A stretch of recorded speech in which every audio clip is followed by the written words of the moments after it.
So you also teach Hunter Thompson in this course, and So let me. You want me to say something about the? yeah, just quickly because it's kind of, he doesn't naturally strike me as a real high gravitas figure. You don't.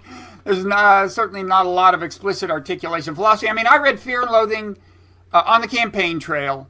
Fantastic book. Yeah, fantastic book. That's his coverage of the 68 or 72 72 campaign for the McGovern-Nixon right, election. 72 campaign for Rolling Stone. That's and right. then Fear and Loathing in Las Vegas is, of course, a novel with the famous opening line. But also based on real events. In other words, yeah. he and Oscar Acosta really did go to Las Vegas. And if you doubt that he did the drugs that he says he did, all you have to do, and this is kind of sad, I think, but all you have to do is observe him in real life in the later part of his life. I mean, I saw a thing on C-SPAN, and George McGovern was there, and Hunter Thompson was there, and I mean, he could not get a sentence out. I mean, and I know people who I knew somebody who, they had him speak at their college, and, he had these things like, some people have, the demands he had, some people was like the famous one of, I guess, Van Halen, or somebody's like, M&Ms with no brown M&Ms or something. Anyway, his was like, a fifth of wild turkey and blah, blah, blah. Yeah. And of course, there's that line that I still remember from Fear and Loathing in the Campaign Trail where he describes that he's on deadline. He's got to finish this piece. And he says, so I locked myself in the motel room with, fifth of wild turkey, blah, blah, blah, blah, blah, blah, and enough speed to alter the outcome of 6 Super Bowls. That's the exact line. And, of course, he finally committed suicide, sadly. But I really think his brain had been just about destroyed well before that. So anyway, I do not doubt the authenticity of his narration in that sense. Yeah. So the course is called Philosophical Ideas in Literature. It's one of the things I was hired to teach. There was no real guidance as to how it would be taught. Prior to my coming, it was taught primarily as use novels to teach philosophy. So inevitably, it wound up being existentialism, because those are about the only philosophical novels there are, or works of literature that there are. And I just find that really tedious and boring, and I'm it's overdone and whatever. So I just decided to do something entirely different and say, how about instead of using novels to teach philosophy, how about instead reading literature philosophically, right? And so what I did was I changed it to that second mode, and the original version of the course was dystopias and utopias. And so I had everything from Brave New World to Clockwork Orange to 1984, things like that. I did that for a while, and it was good. But then I decided, I said, why don't I do something totally different? Let's do something on the American dream. Mm-hmm. And so I constructed a course that all of the books about which are about either the collapse of the American dream, the hypocrisy of the American dream, the fact that there never really was an American dream. The books are Nathaniel West's Day of the Locust, Didion's Play It As It Lays, Hunter Thompson's Fear and Loathing in Las Vegas, Philip K. Dick's Scanner Darkly, and the last is Less Than Zero. Mm-hmm. And Thompson, here's the thing about Thompson. I mean, whatever you think about his lifestyle and all of that, I think it's good that there's some people like that. Okay? If everybody was square and healthy, I'd hate it.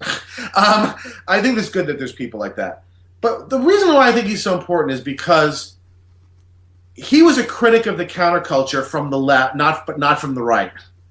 In other words, he blames the left for the failure of the counterculture as much as he blames Nixon. And that seems to me to be really, really important, because it's not said often enough, right? The picture you get is that, the counterculture is wonderful, these are the forces of light, and then the damn Spiro Agnew set just sort of overwhelmed them, crushed them, cheated, lied, and stole to be, and shocked them at Kent State and all that. And then we had the Republican Revolution, and we've been living with it ever since. I don't think that that's really quite true.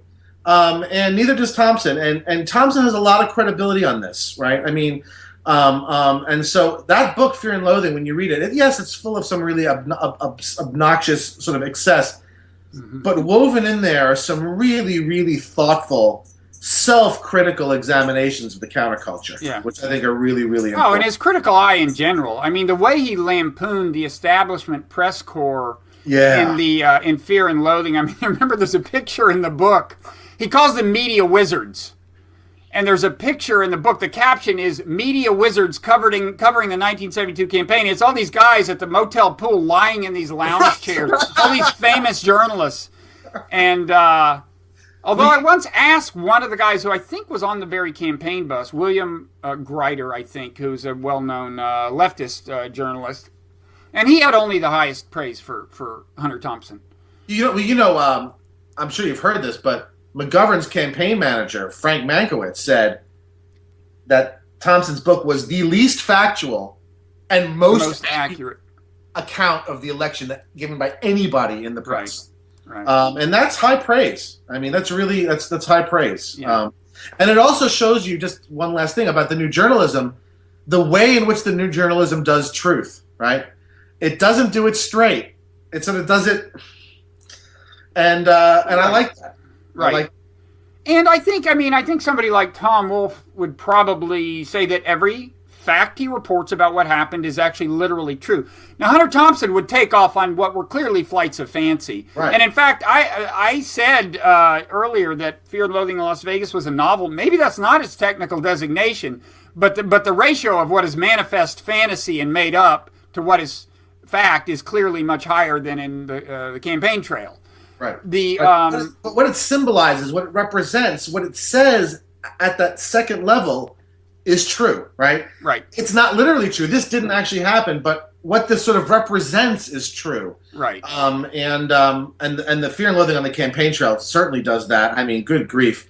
This whole thing, his persecution of poor Ed Muskie is just one of the funniest things in the world, right? And at the same time, really does give you a sense of how just lame and weak and tired some of these old war horses were that were trying to sort of gather themselves up for this, right? Yeah. And so I really admire Thompson. Yeah. I also think he's a great writer, a great stylist. I don't think he's in the class of Didion as a writer and as a stylist, but anyway, as always, we shouldn't overemphasize the novelty of things. I mean, I know that John McPhee, who was a teacher of mine, once said, do you know who Joseph Mitchell was, the writer for The New Yorker? Yeah. Yeah. John once said, when the new journalists came ashore, Joe Mitchell met them on the beach. And, some of these, with Mitchell, you also had a real... That's a good line. Yeah, it is a good line. And with Mitchell, you also had this not complete clarity about what the person had really said. In fact, he had this whole character, I think Joe Gould or something, and I forget whether there are questions about whether the guy existed at all or whatever. But he's a fictional character, isn't he? Well, I don't think he was presented that way. I think he was original. I think when the pieces appeared in The New Yorker, Joe Gould was said to be a guy he met in a bar. I don't know. People should Google it. I may be totally wrong about this, but it's a super interesting story. Joseph Mitchell, who's no longer alive, an editor of mine at Pantheon, who was the editor for my book, The Moral Animal and Nonzero, was the guy who had the inspiration, Dan Frank, to kind of revive Joseph Mitchell. People had kind of forgotten about him, and the collection Up in the Old Hotel was published by Dan at Pantheon about 20 years ago, and people should really read that. I mean, some of those old New Yorker writers are such masters. Yeah. Mitchell, A.J. Liebling. Listen, there was a period in American sort of educated but not academic culture when you just had an amazing array of essayists, right? I mean, and there were venues to publish these things in, right? People like Lionel Trilling and people, really who was an academic, but whose most important work is not academic work. And I think we're all the worse for that form almost not existing anymore. And I'm sure the New Yorker still exists and stuff, but it does not occupy the place. The days of the Algonquin group are over, right? Yeah, I think that we're the worst for it. And an interesting question is kind of whether the essay as a genre. I mean, they're around. I mean, look, the thing about the internet is you can find examples of every conceivable genre. It's not like you can't point to an essay. but its place in society and culture. That's the key. Right. That's the key. If it doesn't have the cultural effect, if its distribution is not wide enough that it can shape the consciousness of a generation of people, then fine, it exists, but what does it do? It doesn't do anything, right? Yeah. And that concerns me. I mean, we could have a whole other conversation about we could.